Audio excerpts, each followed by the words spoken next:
Welcome back to Building Character, where we figure out how to play as your favorite fictional characters in Dungeons & Dragons. Remember to vote in the poll and like and subscribe for sharper senses. Maybe. Today we're taking on a personal challenge and building Peter Parker, aka Spider-Man. Created by Stan Lee and Steve Ditko, you all know the web-slinger from his comics, movies, games, cartoons, serials. He's the most requested character I've had since I started the series and probably the most difficult build I've ever put together. But with great fans comes great responsibility, and you're the best fans a guy could ask for. There is a spider, it's deep in my soul. Let's start off with our goals for the build. First, we need a spidey sense, alerting us to danger and keeping us ready to go at a moment's notice. Second, we need to walk on walls like it's nobody's business. Finally, we'll grab some sticky webs to catch thieves just like flies. For stats, we're using the standard point array from the player's handbook. This is also where we run into our first problem, as Peter is good at virtually every skill in the game. So we'll mostly focus on getting the necessities for the build and tweak some things later to make him kind of an all-arounder. Dexterity is number one, acrobatics and spider-like reflexes demand it. Up next, wisdom. Nothing gets past Spider-Man's passive perception. Charisma will follow, we need it to be at least 13, and everyone loves Spider-Man. Strength after that, stopping a train is probably a pretty high athletics check. Intelligence should be higher, but we need other things more. Sorry folks. It breaks my heart to dump Constitution, but it's one of the easier skills to mitigate later in the build. Spider-Man is a variant human with extra variant. The alert feat adds 5 to your initiative modifier, you can't be surprised while you're awake, and nobody gets advantage on you because you can't see them. Bump up your constitution with both of your free points. As I said, there are no dump stats here. Take a free language of your choice and perception for your free skill. Finally, we'll build our own background. Take investigation and persuasion for your skills, alchemist tools and tinkerer's tools, and the researcher feature from the sage background. This makes you good at finding information you don't know in a library, mitigating the low intelligence a little bit. Starting off with the first level of monk, you get 2 skills of your choice from their list. Take acrobatics and athletics. You also get martial arts, meaning your unarmed attacks deal 1d4 damage. You can use your dexterity or strength for the modifier, and you can make an unarmed attack as a bonus action. You also have unarmored defenses, meaning that when you're not wearing armor, your AC is equal to 10 plus your wisdom and your dexterity mods. That's going to cover the spider sense a little bit, and now the real challenge of building the webs. I've used Thorn Whip in the past for things like Link's hook shot and Batman's grappling hook, but that deals piercing damage and the webs don't really stab anyone, so I settled on Eldritch Blast. This is a Warlock cantrip, so we'll have to make a pact. Original lore is that Peter got his powers from a radioactive spider, but somewhere in a litany of retcons we got spider totems, interdimensional spider gods who decide who gets the spider powers. Much like the Who, we'll call them the Seeker, and choose them for our benefactor. This is in an Unearthed Arcana, you can check it out online. First things first, the Eldritch Blast cantrip is a ranged spell attack that shoots a beam of energy that deals 1d10 force damage. Webs aren't beams, but force seems like the apt damage type for yanking or pushing someone. If your DM won't call it a web, just keep it in your head. For your other cantrip, check out True Strike. It lets you take an action to get advantage on your attacks against one creature next round. If something's AC is giving you a lot of trouble, this can be useful, otherwise just attack twice. It's usually a better option.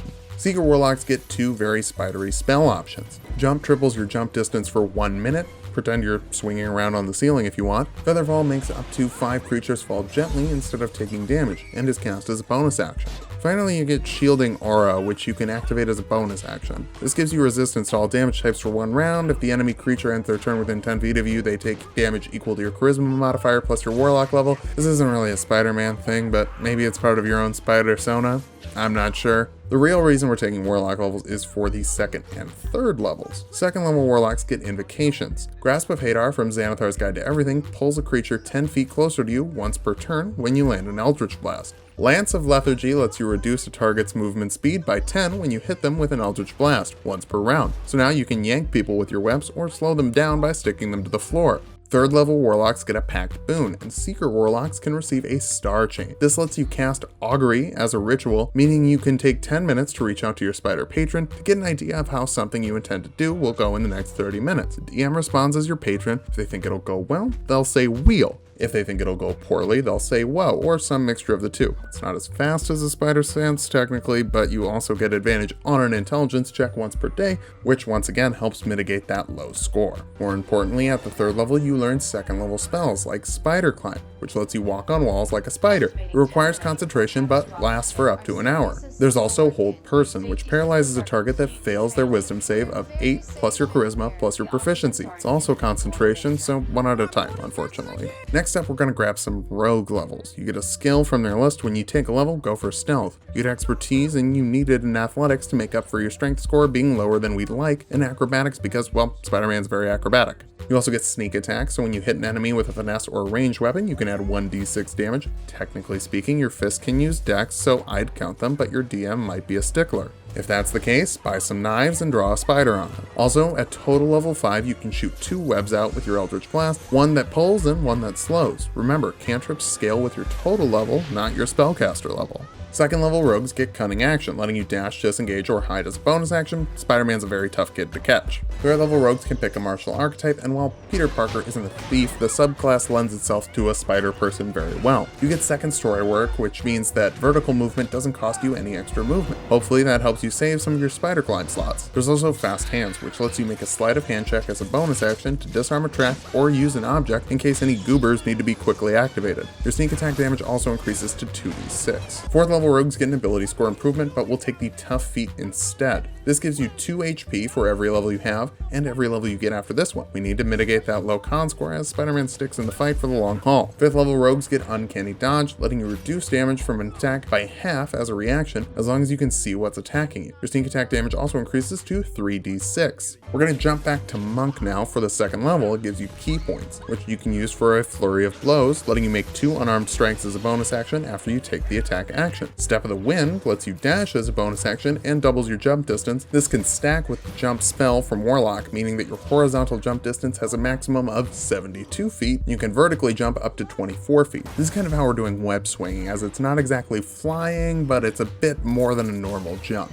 Last option is Patient Defense, which lets you dodge as a bonus action. There's also Unarmored Movement, which increases your movement when you're not wearing armor by 10 feet and scales up with your monk levels.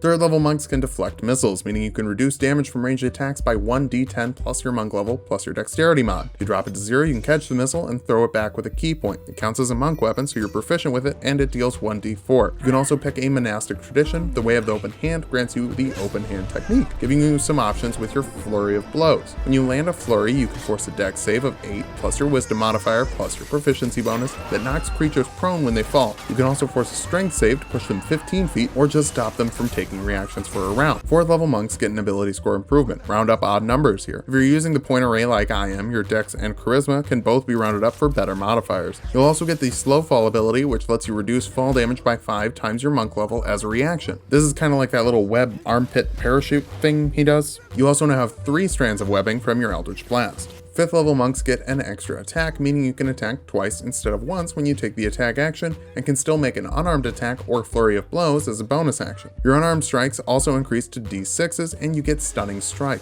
This lets you spend a key point to force a constitution save on a creature you hit with a monk weapon. If they fail, they're paralyzed until the end of your next turn. Sixth level rogues get another 2 skills doubled with expertise. Investigation and perception will be your best options here, as Spider-Man is a pretty good detective.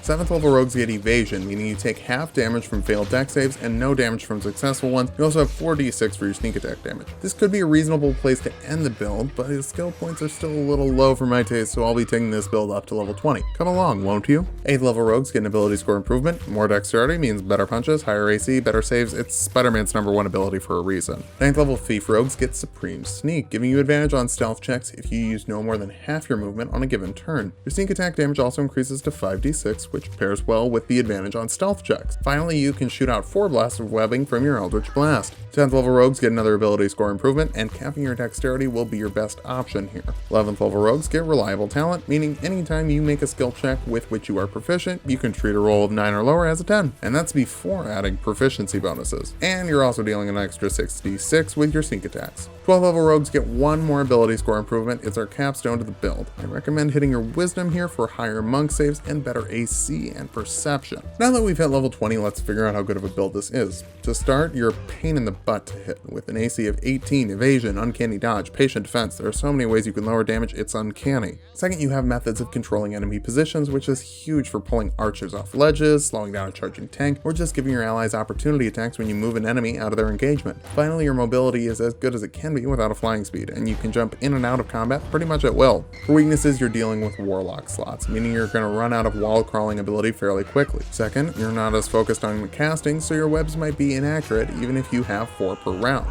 Finally, without your sneak attack damage, you might have trouble keeping up with everyone in terms of damage, especially against things that resist physical damage.